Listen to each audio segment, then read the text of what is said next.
우리가 그 사도행전의 말씀을 계속 묵상을 했었지요.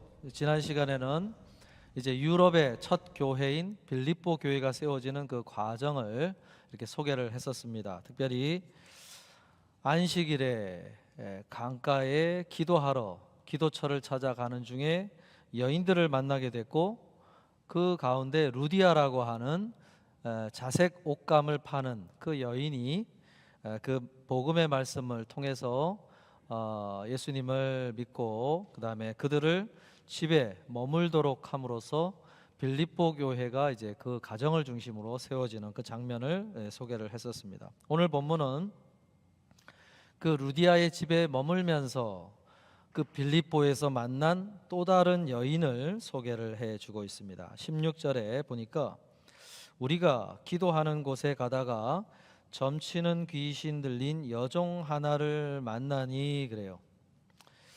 오늘 말씀에서도 우연 같은데 우연이 아닌 것 같은 그런 말씀으로 또 소개를 하고 있죠.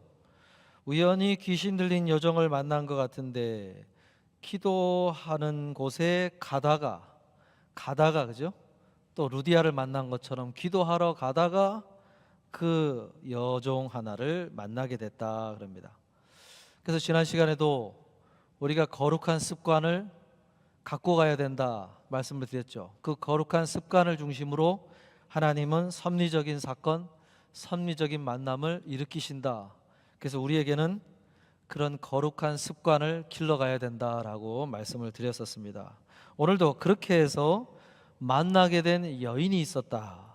근데 그 여인은 이름을 소개해 주지 않습니다. 지난 시간에는 루디아라고 하는 이름을 자세하게 소개를 해줬는데 이 여인에 대해서는 어떤 이름도 소개되지 않고 있어요. 이 사건을 기록하는 누가도 그 여인의 이름의 정보를 알지 못했다고 소개를 하고 있어요. 여러분, 이름이라는 것은 뭐 지금은 좀 그 의미가 많이 희미해졌을지 몰라도 이름이라는 것은 그 부모가 아이를 향해 가진 어떤 소원함이 거기에 묻어 있게 되죠. 너는 이러이러한 삶을 사면 좋겠다라고 하는 그런 소망을 담아서 이름을 지어주게 되지요. 특히 옛날 그 이 고대 이 사회에서는 종교적인 사회였잖아요. 그러다 보니까 이 신적인 차원의 이름을 붙이는 경우가 많습니다.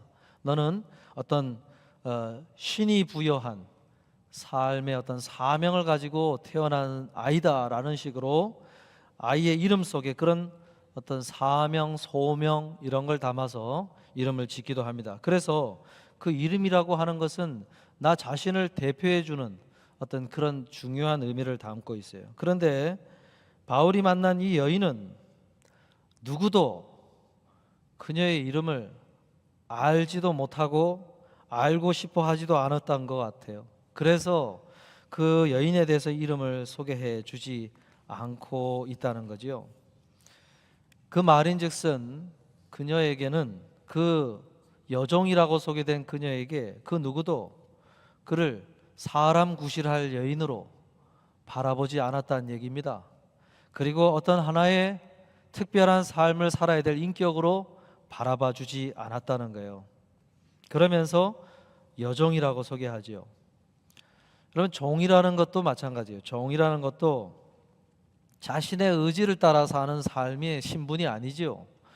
주인이 그저 그의 삶을 너는 이렇게 하루를 살아라 라고 하면 그렇게 삶이 결정되는 그런 신분을 가진 그런 삶을 사는 사람이었다는 것입니다.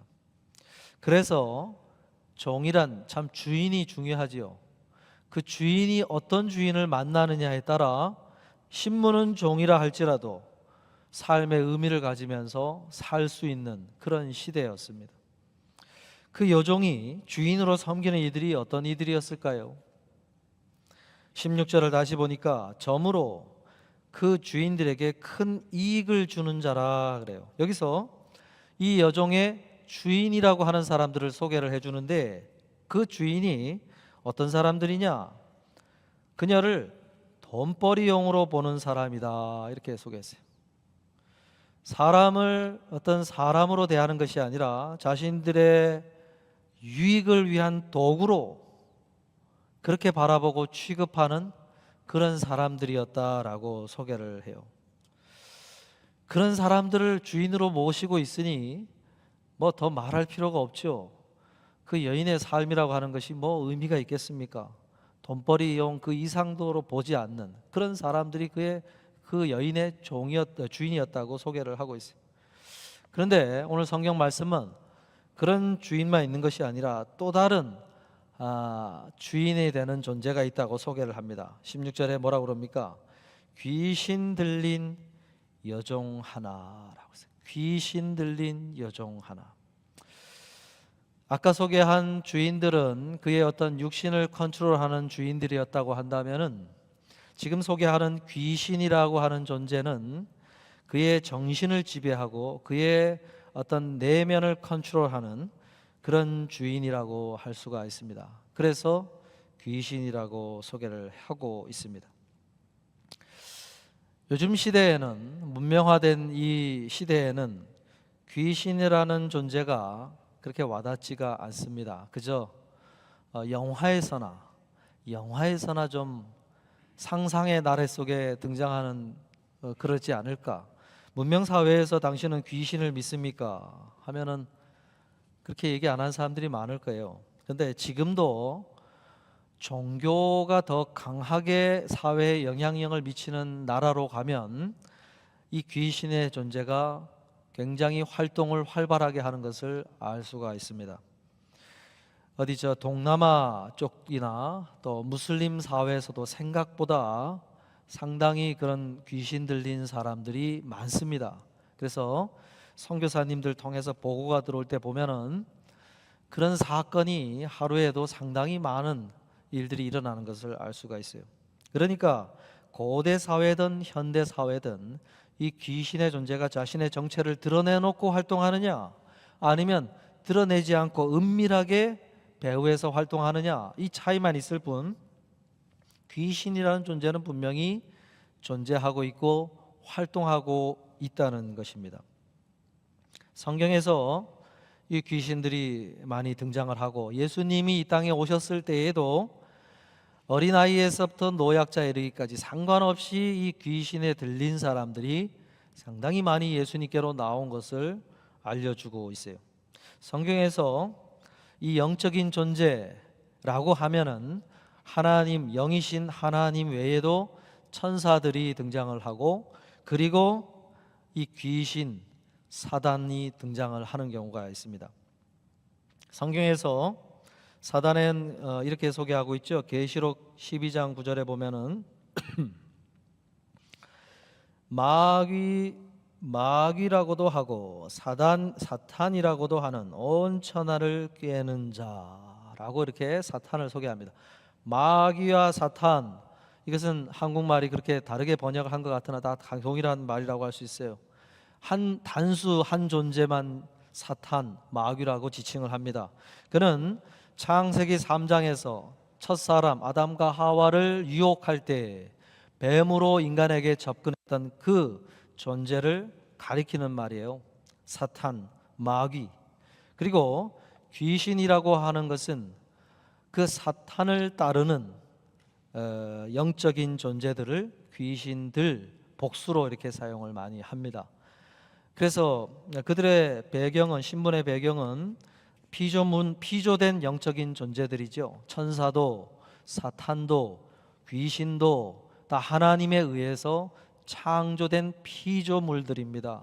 그런데 천사라고 하는 하나님을 수종들도록 하기 위해서 지음받은 천사들 중에 천사장으로서 임명을 받아 수많은 천사들을 지휘하던 그 천사장 중에 이 사탄이 있었다고 소개하지요. 그러면서 하나님의 자리를 넘보고 교만한 가운데 하나님의 벌을 받아 사탄의 이 땅에서 인간을 미혹하고 정해진 시간 동안만 하나님의 특별한 섭리 가운데 활동하도록 허락받은 존재, 그가 이제 사탄이고, 그를 추종하며 따랐던 천사들, 그들이 같이 벌을 받아 떨어진 것이 귀신들입니다.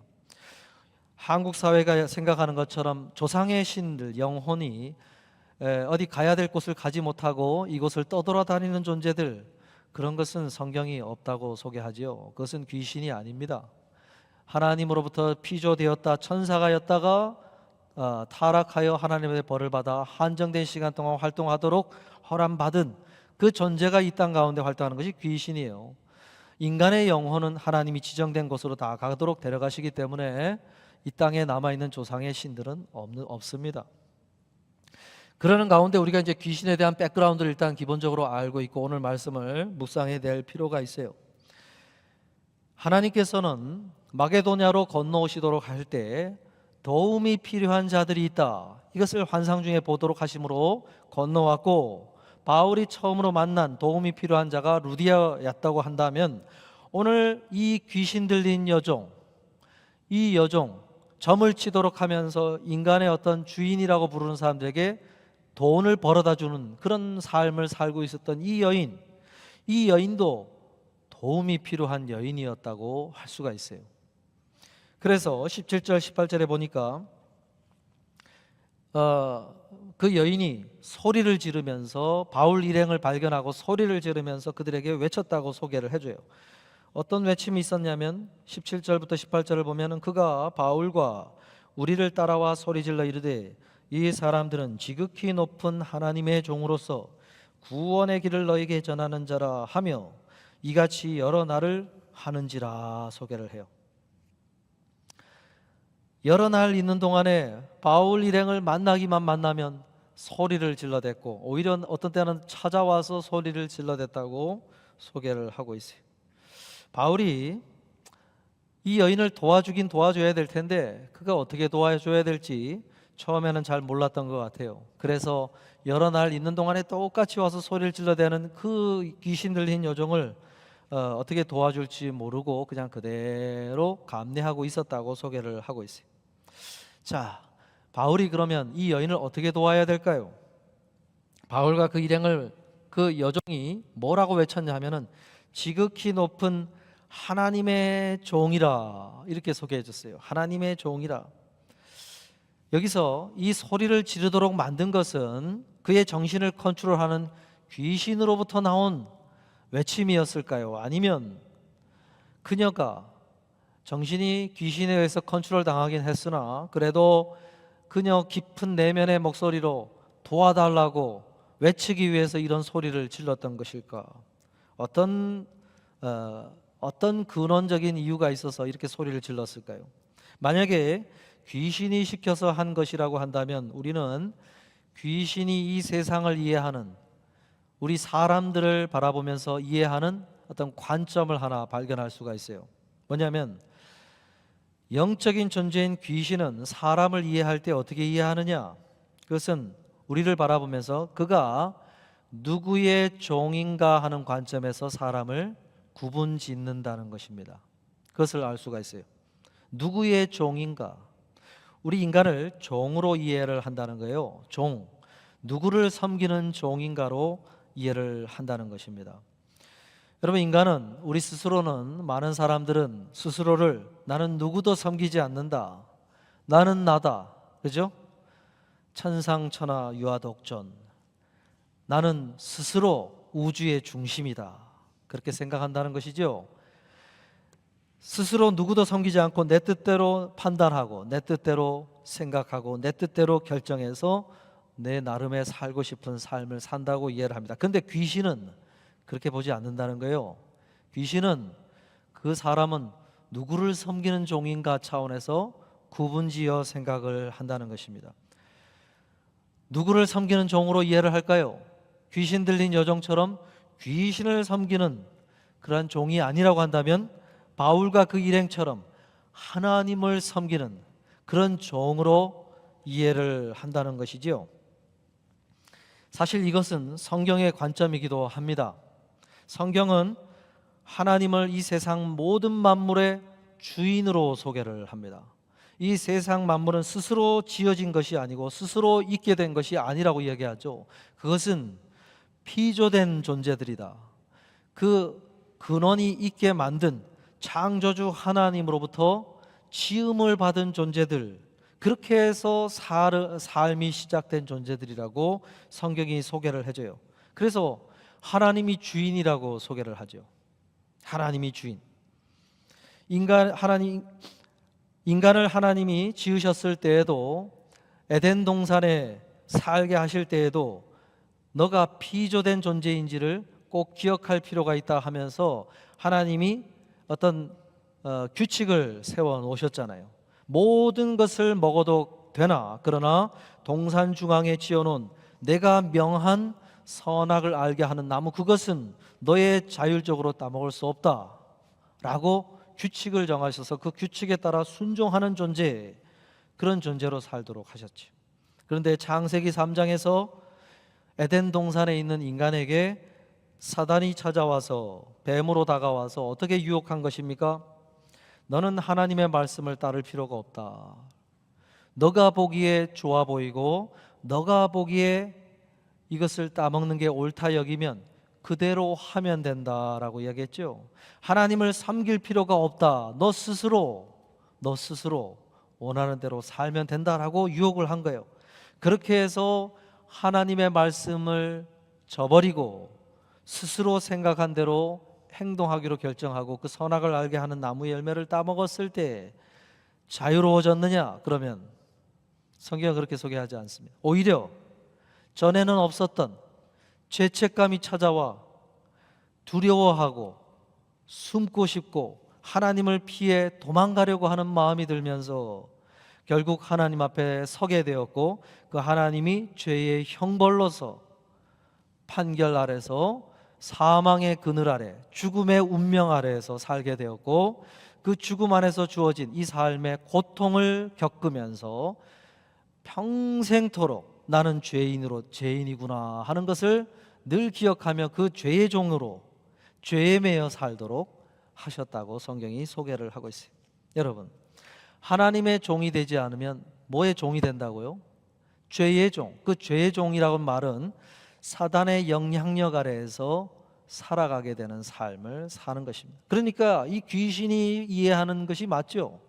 하나님의 종이 아니면 귀신의 종으로 살아가는 거예요. 그리고 대놓고 자기를 드러내놓고 귀신 들린 사람들에게 임한 귀신의 모습처럼 그렇게 자신을 드러내놓고 활동을 하는 경우도 있지만, 사람들 배후에서 은밀하게 생각을 불어넣고 여러 가지 자기가 원하는 대로 행동하도록 영향력을 미치면서 그 안에서 살아가도록 자신의 모습을 감추고 그렇게 죄의 종, 귀신의 종에 되어 살아가는 삶을 살도록 하는 것이 인간이다 라고 성경이 소개하고 있으니 그 관점이 맞다고 할 수가 있죠. 근데 만약에 이 외침이 귀신에 의해서 나온 외침이 아니고 이 귀신 들린 여종이 도와달라고 하는 차원에서 그를 향하여 그의 소원함을 담아서 외쳤다고 한다면은 어떤 것을 알 수 있을까요? 바울이 이 여종에게 그 귀신의 종이의 신분에서 벗어나도록 하는 그런 도움을 줘야 된다는 것을 바울이 캐치할 수 있었을 거예요. 이런 상황에서 바울은 그녀를 어떻게 도왔을까요? 18절에 보니까 그 귀신에게 이르되 예수 그리스도의 이름으로 내가 내게 명하노니 그에게서 나오라 하니 귀신이 즉시 나오니라 말씀을 합니다. 여러분, 바울이 그녀를 도울 수 있는 길은 하나 외에는 없었어요. 도울 수 있는 방법은, 그것은 자신의 이름으로서가 아니라 자신이 섬기는 하나님과 그 하나님이 독생하신 아들로 이 땅에 보내어 주신 그 예수 그리스도, 그분의 이름을 드러내어 그분의 이름의 권세로 그 귀신에게 외치는 선포의 기도를 함으로써 그 귀신이 쫓겨가고 그 여종은 귀신에게서 풀려나는 그러한 은혜가 임했다고 성경이 소개를 해주고 있어요. 여러분, 오늘 말씀이 우리 각자에게 무엇을 말씀하고 있는 것인지 여러분 한번 깊이 생각해 보시기를 바랍니다. 여러분, 우리는 하나님을 섬기는 종이라고 하는 사실을 잊어버리지 않는 데에서 하나님의 종으로서 많은 사람들에게 도움을 요청하는 사람들에게 도움을 줄 수 있는 삶의 걸음이 시작이 된다는 것을 기억하라는 것입니다. 이 정체성을 분명히 가지고서 삶을 살아야 된다는 거예요. 여러분, 우리는 하나님을 섬기는 종이다. 이 사실을 기억하기를 바라요. 우리는 때로는 이 신분을 망각하고 여전히 나 스스로가 주인이 되어 삶의 걸음을 내 뜻대로, 내 힘대로, 내 의지로 살아가는 것처럼 생각하고 살 때가 얼마나 많은지 모르겠어요. 그러다 보니 하나님이 종으로서 알아야 될 하나님의 뜻을 알기 위해 말씀을 가까이 하고 그분의 뜻을 구하고 그분께 기도를 하는 그런 기도의 삶의 걸음을 걷지 않습니다. 그런데 막상 귀신이 눈앞에 나타나니까 어떻게 되는 것입니까? 이 하나님의 종이냐 귀신의 종이냐, 이 양체 갈림길에서 그 분명히 그것을 정체성을 가지고서 서야만 그 삶의 문제 앞에서 이렇게 방법을 가지고 도울 수 있는 그러한 모습으로 설 수 있다는 것을 알려주는 것이죠. 바울은 나는 하나님의 종임을 드러낸 거예요. 그런 방식으로 예수 그리스도의 이름으로 명하노니 그에게서 나오라. 저는요, 하루에도 몇 번씩 이런 선포 기도를 합니다. 제가 뭔가 큰 일을 결정하고 뭔가를 해야 될 때 그 현장에 나아가면서 예수 그리스도의 이름으로 사단 마귀를 물러가라고 외치면서 제 기도를 할 때가 많아요. 그리고 내 자신에 있는 내 마음속에 혹여라도 그러한 생각을 불어넣고 있는 그런 활동이 없을까 생각하면서 예수 그리스도의 이름으로 의지해서 기도를 할 때가 많아요. 여러분은 어떻게 하십니까? 여러분, 이것은 우리에게 주신 권세와 특권이라고 성경이 소개를 하고 있는 거예요. 예수 그리스도의 이름, 그분의 이름이 귀신이 벌벌 떨며 도망쳐 나갈 정도의 큰 권세와 능력을 가진 것이라는 것을 성경이 소개를 하고 있습니다. 여러분, 여러분이 삶의 현장으로 나아가는 자녀들을 어떻게 도울 수 있습니까? 돈 몇 푼 쥐어주고 가서 그것을 써라, 이걸로 그 자녀에게 도움을 줄 수가 있습니까? 그럴 수 없어요.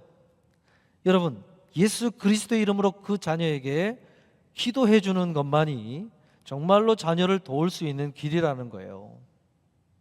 그리고 내가 무언가 해야 되는 어떤 일들을 앞두고 여러분 무엇을 가지고 그것을 준비해 가십니까?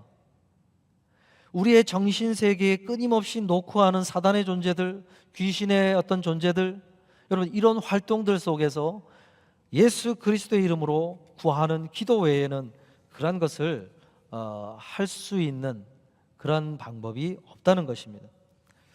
어떤 분은 김기동과 같은 그런 분들은 귀신론이라고 해서 굉장히 이제 모든 것을 귀신의 활동으로 이해를 하는 그런 이단도 있어요. 그래서 심지어는 감기가 걸려도 약을 짓지 말고 하나님 앞에 기도함으로 이 문제를 해결해야 된다. 그리고 정말 뭔가 불치병을 비롯해서 각종 병이라든지 삶의 문제가 생길 때마다 이것은 영으로 풀어야 된다 하고 그렇게 극단적인 귀신론을 펼쳐서 사람들의 삶을 망가지게 만드는 그런 이단들도 있습니다. 성경이 그렇게까지 얘기하지 않아요. 하나님은 바울을 통해서 바울이 병에 걸렸을 때 누가를 통해서 약을 쓰도록 하고 또 디모데와 디도와 같은 이들이 좀 몸이 약해졌을 때 여러 가지 그 당시 알려진 치료법을 가지고 약을 쓰라고 해요. 여러분, 하나님이 주신 인간에게 주신 지혜를 가지고 의사는 의사대로 하나님의 피조 세계에 만들어 놓으신 각양 하나님의 지혜 가운데 우리가 개발해야 될 많은 약들이 있고 치료법이 있고 그런 것을 통해서 하나님을 영광을 올려드려야 돼요. 과학자는 과학자를 통해서 우주를 연구하고 하나님이 창조 섭리가 얼마나 대단한지 그런 과학의 활동을 통해서 하나님께 영광을 올려드리는 걸 기뻐하세요. 왜요? 하나님이 주신 지혜를 사용하도록 함으로써 영광을 받으시길 원하는 섭리가 있기 때문에. 그러나 분명한 것은 우리 배후에 있는 사단의 존재들, 귀신의 존재들, 그런 것이 있다는 거예요. 그리고 천사들을 통해서 하나님이 움직여 가시는 영의 세계가 있다는 것이고, 그리고 우리의 인간이 걸리는 질병 속에서는 육신의 질병만 있는 것이 아니라 정신적인 질병, 영혼의 질병, 내면적인 질병, 이런 것들이 있다는 것을 분명히 성경이 소개를 해주고 있어요. 그리고 그 영의 질병은 인간이 컨트롤할 수 없는 하나님의 어떤 특별한 은혜 차원의 도움이 있어야만 가능한 것으로 이해도 해요. 그리고 그 질병 속에서는 귀신이 영향력을 미치는 어떤 그런 질환도 있는 것을 분명히 이야기하고 있어요. 그것을 우리가 기억해야 된다는 것이죠. 여러분, 마가복음 9장 28절 29절에 보면은 어떤 아버지가 귀신 들린 아이를 데리고 와서 고쳐달라고 제자들에게 요청한 사건이 있어요. 그런데 예수님께서 세 제자를 데리고 변화산에 올라가서 떠나 있는 동안에 산 아래에 그 부모를 만나 제자들이 어떻게 도와줄까 하다가 끙끙 앓으면서 도움을 주지 못하고 있을 때 예수님이 산 아래로 내려오서 그것을 보시고 꾸짖으시고는 그 귀신 들린 아이를 치료해 주는 장면이 있습니다. 그런 다음에 제자들이 또 조용히 그 일들이 마무리되고 나서 물었지요. 어찌하여 우리는 그 귀신을 능히 쫓아내지 못했습니까? 물어봤을 때 예수님이 뭐라고 얘기를 하셨습니까? 마가복음 9장 28절 29절에 보니까 집에 들어가심에 제자들이 조용히 묻자오되 우리는 어찌하여 능히 그 귀신을 쫓아내지 못하였나이까? 이르시되 기도 외에 다른 것으로는 이런 종류가 나갈 수 없느니라. 그래요. 기도 외에 다른 것으로는 이런 종류가 나갈 수 없느니라. 예수님께서 무엇을 말씀하신 것입니까? 너희가 종이라는 사실을 잊어버렸구나. 너희가 하나님의 종으로서 하나님의 능력을 의지하고 걸어가야 된다는 사실을 잊어버렸구나 하신 것을 말씀한 거예요. 기도라는 것은 하나님께 도움을 요청하는 것이지요. 기도하는 자로 선다는 것은 자신이 주인이 아니라 종으로서 서는 것을 말하는 것입니다. 종이란 자신 스스로는 아무런 권세도 없고 능력도 없는 자임을 아는 자로 서는다는 것입니다. 그래서 주인의 능력에 의지하여 권세에 의지하여 자신을 위탁하여 모든 일을 해가는 사람, 그 뜻을 물어 모든 것을 해가는 사람, 그 사람이 종으로 선다는 거예요. 여러분, 기도하는 사람은 하나님 앞에 저는 하나님의 종입니다 하고 그것을 고백하는 사람입니다. 기도하지 않는다는 것은 나는 내 스스로 모든 것을 할 수 있는 사람으로 살아갑니다 하고 스스로를 하나님 앞에서 그렇게 내세우는 사람이 기도하지 않습니다. 그런데 이 정신적인 귀신으로부터 정신적인 질환이 걸려서 서 있는 이 아이를 어찌할 수 없어서 데리고 온 그 아버지의 요청 앞에 우리 스스로의 힘으로 그 어떠한 영향력도 발휘할 수가 없었다는 것이죠. 그러면서 하나님 앞에 기도를 요청할 때에 그 귀신이 쫓겨가는 그러한 일들이 일어났다고 소개를 하는 것입니다. 여러분, 그것뿐만이 아니라 예수님께서 제자들을 모아놓고 특별히 베드로에게 뭐라고 이야기하셨냐면 누가복음 22장 31절 32절에서 시몬아 시몬아 보라 사탄이 너희를 밀가부르듯 하려고 요구하였으나 그러나 내가 너를 위하여 내 믿음이 떨어지지 않기를 기도하였노니 너는 돌이킨 후에 내 형제를 굳게 하라. 예수님조차도 사단이 찾아와 제자들에게 뭔가 영향력을 발휘하려고 다가와 요청을 할 때에 예수님조차도 기도하였다 소개를 했어요. 성부 하나님 아버지께 기도하였다. 그러면서 사단을 물러가도록 하게 하였다라고 소개를 했지요. 그럴 때 그 얘기를 듣고도 베드로가 교훈을 제대로 이해를 못하고 이런 얘기를 해요. 뭐라고 얘기합니까? 33절에 그가 말하되 주여 내가 주와 함께 오게도 죽는 데에도 가기를 각오하였나이다. 주님, 제 힘으로 얼마든지 제 각오하였나이다. 각오로 주님이 가시는 감옥에도 가고 주님이 죽은 데로 가시면 거기에도 따라갈 수 있습니다 하고 의기양양하게 이야기를 했어요. 그랬더니 예수님 뭐라고 그랬습니까? 34절에 이르시되 베드로야 내가 네게 말하노니 오늘 닭 울기 전에 내가 3번 나를 모른다고 부인하리라.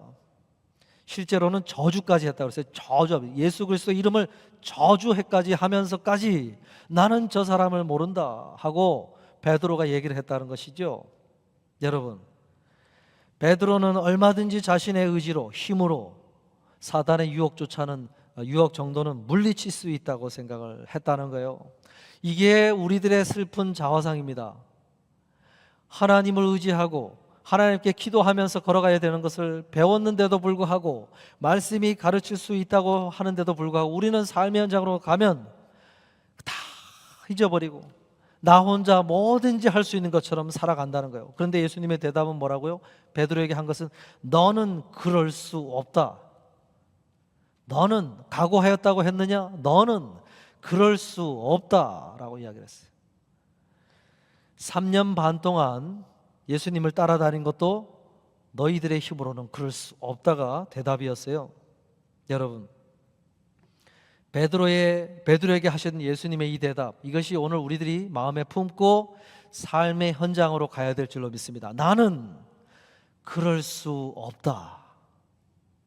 그러나 예수님이 도와주시면, 하나님이 도와주시면 나는 할 수 있다. 이게 대답이어야 돼요. 주 안에서 나는 할 수 있다. 이 대답을 가지고 가야 되는데, 주 안에서는 쏙 빠지고 베드로처럼 아닙니다 주님, 주여 내가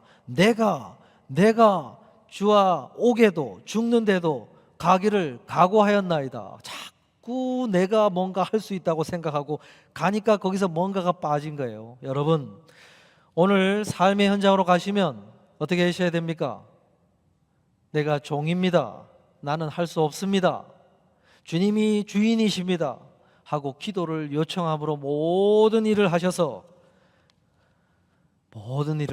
주와 함께 모든 것을 감당해 가시는 우리 모두가 되실 수 있기를 바랍니다. 말씀을 마무리하려고 하는데요, 마태복음 14장에도 보면요, 풍랑이 일고 폭풍우가 치는 갈릴리 바닷가에서 뱃사람들이 몇 명 있었잖아요. 우리가 할 수 있다.